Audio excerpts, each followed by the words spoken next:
momento, como eu falei para você no vídeo anterior, que eu me revoltei. Eu precisava cumprir o propósito de Deus. Eu comecei a acreditar realmente num grande sonho, acreditar numa grande virada. E comecei pela oração. Claro que houve muitos questionamentos na minha vida, no meu coração, porque eu me perguntava sempre, por que as pessoas querem receber o poder de Deus, receber a unção, falar em línguas, profetizar e toda semana vem ao culto de oração, se não há resultado, se não há frutos e se não há testemunhos? É como se a pessoa quisesse sempre a bênção de Deus. Então eu declarei que eu não iria ser um pastor assim, eu não iria viver assim. Começamos pela oração. 33 dias ininterrupto de oração, dia e noite sem cessar. Eu e minha esposa orávamos de madrugada. E eu fiquei convicto que nós teríamos um grande auditório onde a cidade conheceria Jesus. Uma bela tarde, saí caminhando, refletindo e cheguei num local estratégico, num monte, num lugar de autoridade sobre a cidade, onde havia 8 terrenos vagos e uma placa, vende-se. Arranquei a placa e fiz um ato profético. Eu disse, levantei a minha mão e disse, Deus, como o Senhor disse a Josué, onde ele colocasse a planta dos pés, ali seria dele. Eu disse, Deus, aqui eu vou construir o auditório. E houve um mover, eu senti que os céus concordaram. Eu sabia que Deus estava comigo. Eu sabia que algo grande ia acontecer, porque depois de décadas lutando, eu tinha a fórmula do crescimento explosivo. E eu ia dar um passo importante nesta caminhada. Eu estou aqui para falar com você sobre a construção de um grande auditório. E tudo começou com essa busca de estar inconformado e querer cumprir o propósito de Deus. Eu dei uma oferta para missões na África e recebi uma promessa que em 2 anos eu iria alcançar o que eu não alcançaria em 10 anos. E depois, mais tarde, entendi que era a construção do auditório, porque tínhamos uma visão e Deus moveu o espírito das pessoas e começamos a trabalhar. Começamos sem dinheiro, mas as portas foram se abrindo, os milagres foram acontecendo e, paralelamente, eu tive a ousadia de conseguir um ginásio de esportes para fazer as reuniões no ginásio de esportes. E as multidões começaram a fluir para o local.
ye people, everlasting is his truth and his kindness is great to us.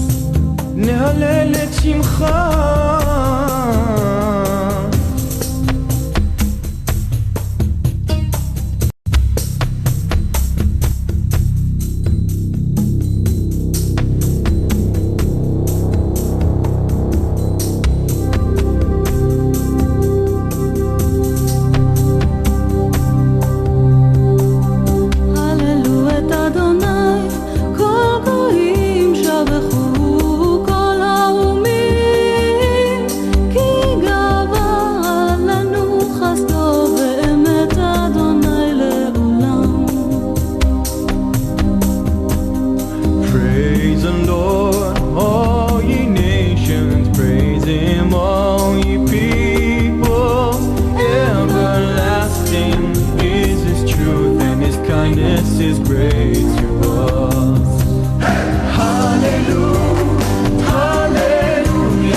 E eu quero, nesta pequena aula, refletir com você sobre qual era o plano de ação original da igreja. Ao compararmos as igrejas atuais, a sua cópia original, fica flagrantemente evidente que muitos desvios foram permitidos, os quais enfraqueceram o poder da igreja. E esses desvios enfraqueceram a força da igreja, a força evangelizadora da igreja. Quando eu falo que foi permitido esses desvios, não foi você que permitiu. A igreja é o resultado de mudanças que aconteceram através dos séculos. Com o passar dos séculos, a igreja foi gradualmente se afastando do modelo original, das provisões mais comuns que tornaram a igreja primitiva uma potência, uma força poderosa dos primeiros anos. E essa força poderosa, ela alcançou o mundo da época, mas no passar do tempo se permitiu que distorções invadissem a igreja e ela foi perdendo a sua força, ela foi perdendo a sua capacidade de evangelizar o mundo. E é por isso que nós vemos tantos pastores frustrados. Houve um momento na minha vida que eu estive frustrado. Houve um momento que eu quase joguei a toalha. Houve um momento que eu quase desanimei, porque eu era um homem de oração, um homem fiel, de jejum, de estudo da palavra, sempre amei a leitura, mas eu não via o resultado, até eu descobrir a fórmula.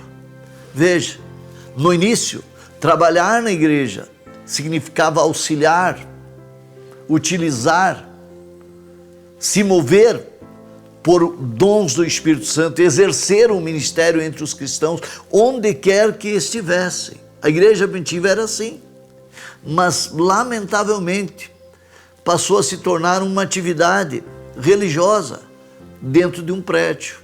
Lamentavelmente, a igreja se encolheu e se fechou em quatro paredes. E a igreja até questiona, e muitos líderes questionam, dizendo, por que esse povo duro não aceita Jesus? Por que esse povo não vem? Mas na igreja primitiva não era assim. Não era assim. Eu quero que você reflita comigo. Além disso, o que resultou é que uma igreja ficou tristemente empobrecida, que não causa nenhum impacto, uma igreja que não é relevante, uma igreja que se recolhe cada vez mais em isolamento. E com isso, os líderes se desanimam, os pastores se desanimam, porque eles não sabem o que fazer. Mas eu sou um homem agraciado e eu estou feliz porque você está aqui. E eu estou tecendo um comentário, eu estou buscando uma forma de abrir a tua mente, iluminar o teu coração pela graça de Deus, porque eu passei por essa fase e depois de décadas pregando o Evangelho, eu pude descobrir a fórmula e eu chegar à conclusão de como as coisas funcionaram para alcançar o objetivo. Não há nada mais imprescindível hoje do que voltar à dinâmica da igreja primitiva. Não há mais imprescindível hoje do que você abrir o teu coração, você começar algo novo, quebrar um paradigma, virar a página e saber que Deus quer te usar, que Deus conta com você, que Deus pode, que o Espírito Santo está se movendo, que o Espírito Santo está trabalhando para que você viva uma nova vida, para que você experimente um novo começo no teu ministério. Como podemos continuar a defender nossas tradições que estão engessadas, que não abrem espaço para esse modelo neotestamentário? Nós não podemos fazer isto, ficar defendendo uma ideia que não funciona. Por isso há um novo começo, porque Jesus não mudou e Ele continua trabalhando. Os pastores, em particular, eu falo os pastores porque eu me incluo, porque eu sou um pastor. Nós precisamos devolver às pessoas o ministério que um dia lhes foi tirado, com a melhor das intenções. Foi tirado com a melhor das intenções, mas nós precisamos saber que Deus conta com o corpo de Cristo, que Deus conta com a igreja. Jesus conta com o seu corpo na terra. Deus é Espírito, guarde isto, Deus é Espírito. E na terra ele seria ilegal sem um corpo. O próprio diabo, que é um espírito, ele tem que incorporar em alguém. Jesus disse que quando ele sai de um corpo, ele vai procurar um outro. Se eu encontrar, ele volta para ver a antiga casa, porque ele seria ilegal sem um corpo.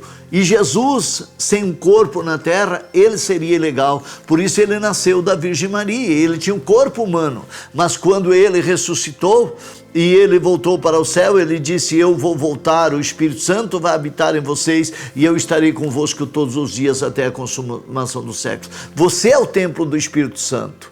E nós precisamos devolver à igreja a ideia de que ele conta com a igreja, para que a igreja leve o Evangelho e revele ele para o mundo, para abençoar, para salvar os perdidos, para testemunhar aqueles que estão em trevas.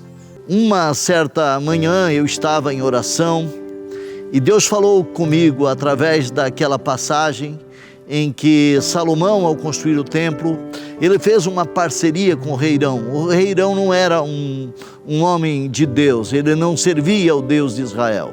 Mas Salomão mandou uma carta para ele dizendo, rei Hirão, os sidônios são os melhores em cortar madeira. Mande-me madeira de cedro e mande-me também sidônios, uma equipe para trabalhar e eu te pagarei. E eu fiz uma parceria com muitas empresas da cidade. Nós conseguimos envolver mais de 12 mil pessoas na construção do auditório. A maioria não era cristão, mas Deus moveu a cidade, as autoridades, foi um impacto muito grande. Tanto que quando a empresa vinha trazer os pré-fabricados, as ruas eram fechadas somente para passagem, a cidade parava, foi algo assim impactante. Fazíamos reuniões no ginásio, construíamos o auditório. Em 1 ano e 8 meses, exatamente 1 ano e 8 meses, nós entramos no auditório. Foi algo espantoso que Deus fez. Os recursos vieram do norte, do sul, do leste e do oeste, e nós estávamos consolidando um grande projeto, porque eu apliquei a fórmula do crescimento explosivo. Para mim deu certo e dará certo para você.